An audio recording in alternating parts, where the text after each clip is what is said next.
omnipresent. God has to be everywhere. There is no place where the consciousness is not there. Then bliss. God is pure bliss.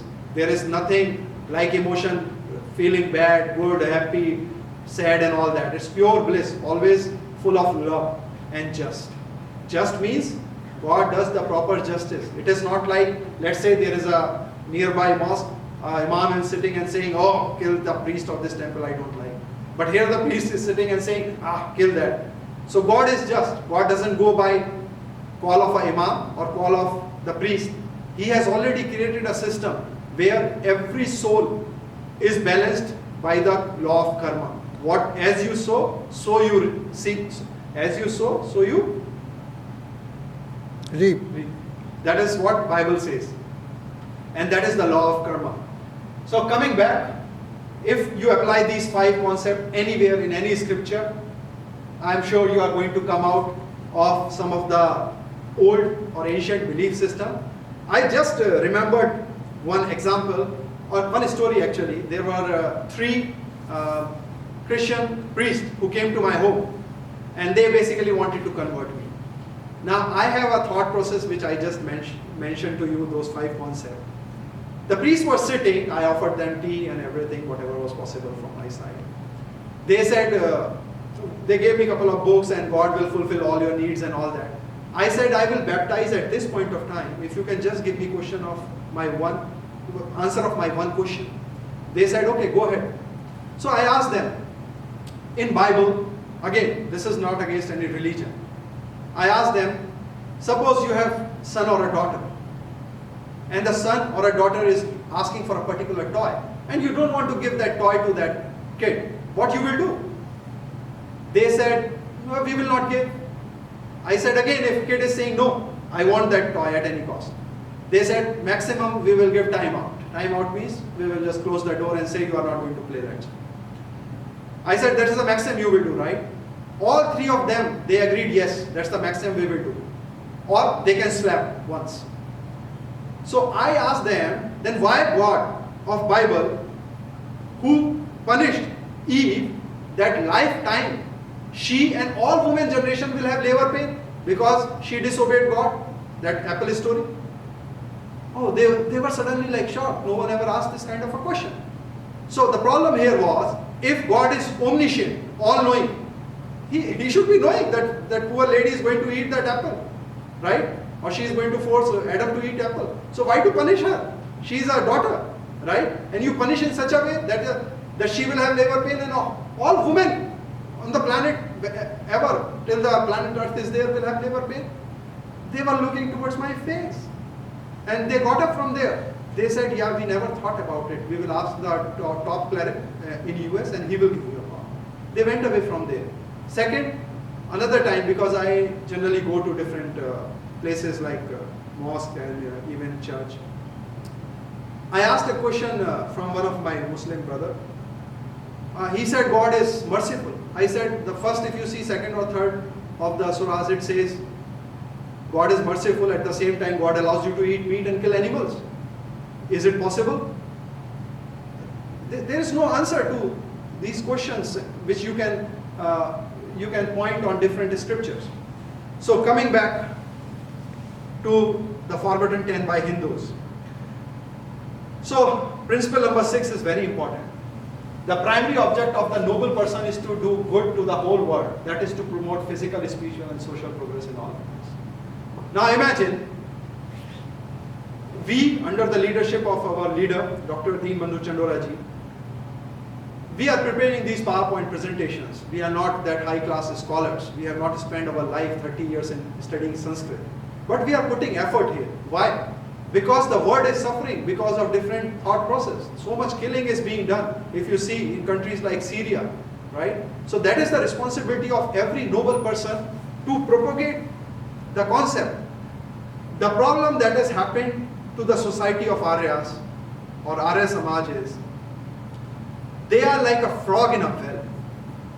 They think that only if Sanskrit is there and the Acharyas are there, only they can propagate the Vedic Dharma or Hinduism. But that is a wrong notion. It's very good that you read Sanskrit. It's very good you study Sanskrit. It's very good you preach Sanskrit. But it is just a language which is in the purest form. It is the first language which was in the purest form. So we respect Sanskrit. We respect all the people.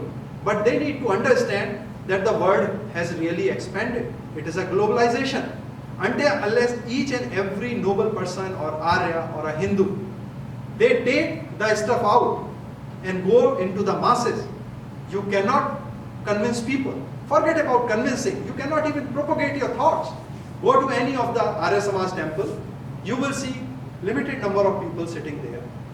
You will see a priest sitting there and just they are doing Havana. There is, if you ask me, there is no direct relation of Havan with God.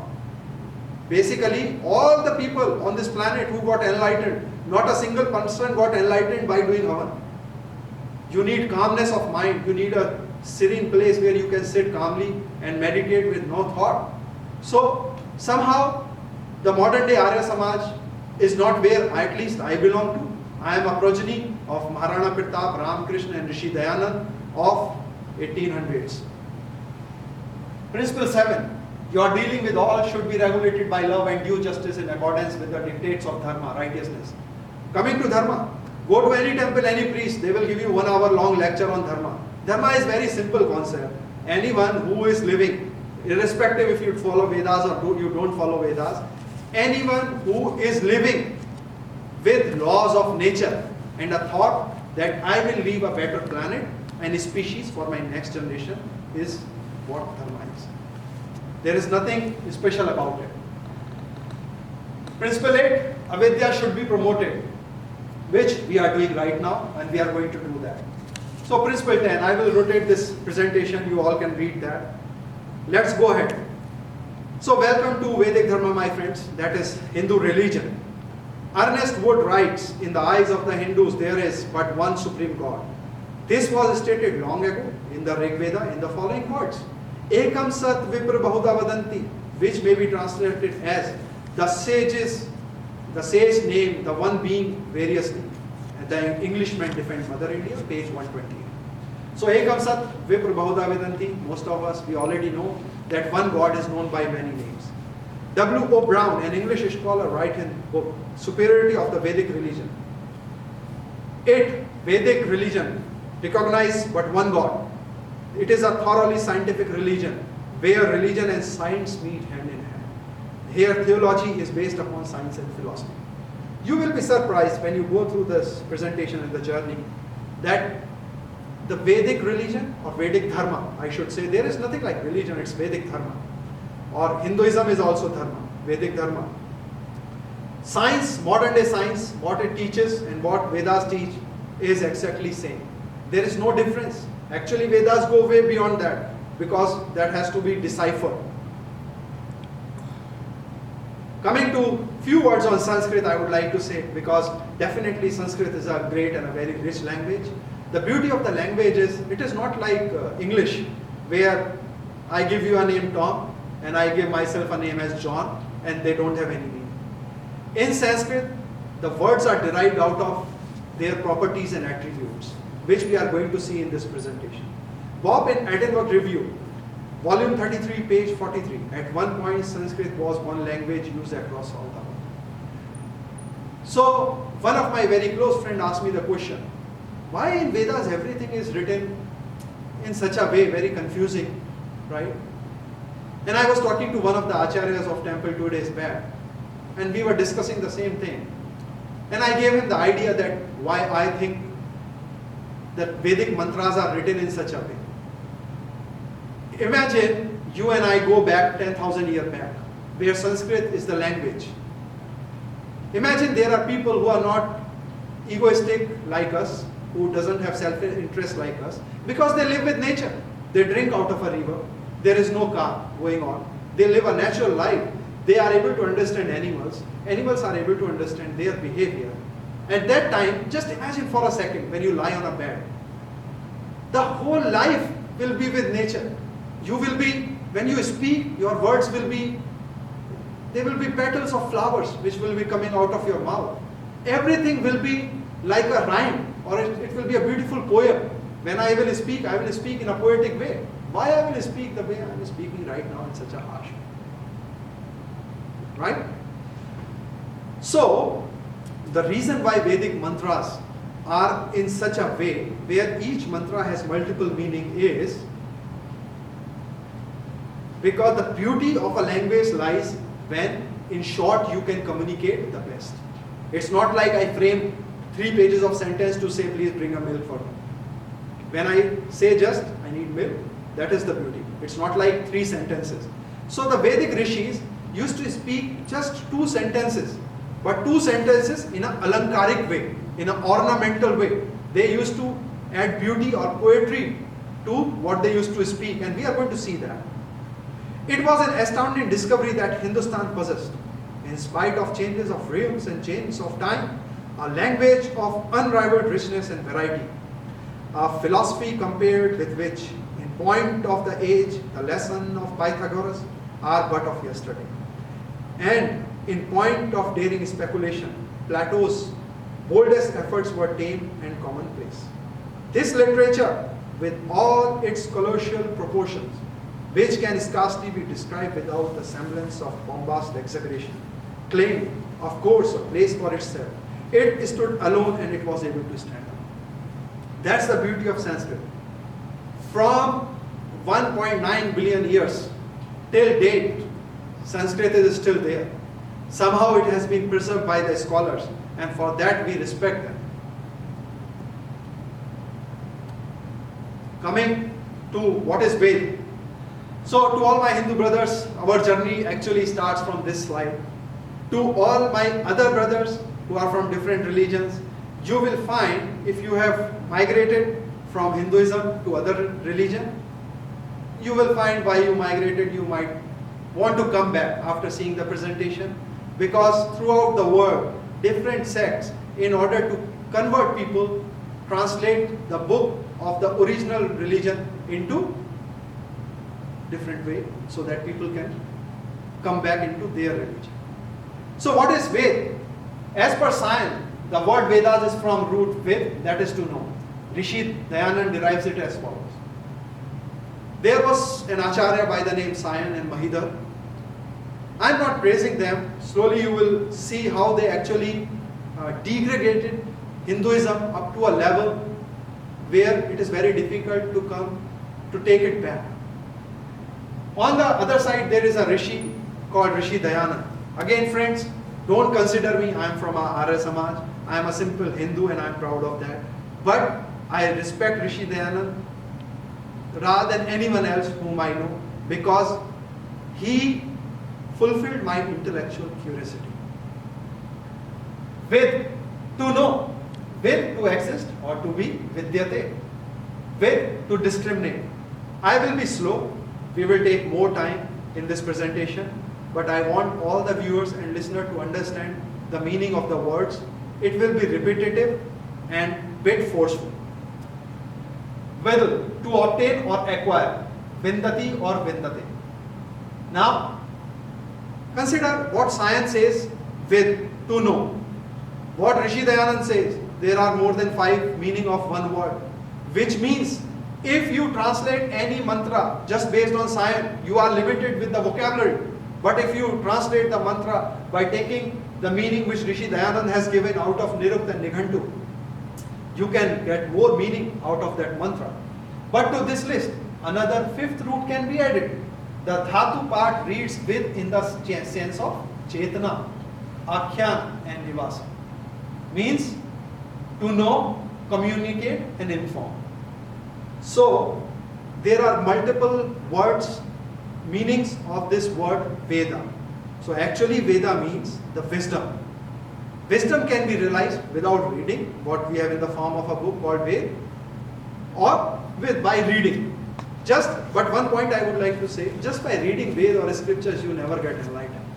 Just by reading books you can become argumentative, you can develop logic, reasoning, but enlightenment is a real journey where basically you communicate with the unknown and you realize who you are. The word Veda or its root Ved has commonly been found in almost all languages of the Indo-European family. For instance, Latin has the word vidko, as winter, and English wit. The undermentioned English words have also their origin in the root with. So what I am trying to show you, that particular word Veda or Ved is in different way taken from Sanskrit into different languages, like wit, eyes, wisdom, which, wizard, provide, vision, idea, visage, device, visit, evidence. So all are coming through that chain, but the meaning changes based on the context. The following citations from the Vedas themselves clearly establish that the Vedas do profess the claim. Tasmat yagyat sarvabhutaha. So the beauty of Sanskrit is, which I will show you here, to speak Sanskrit, you just speak that particular letter. Ta. Speak as it is ta. S. Ma. A. D. Ta. Sa. Ma. D.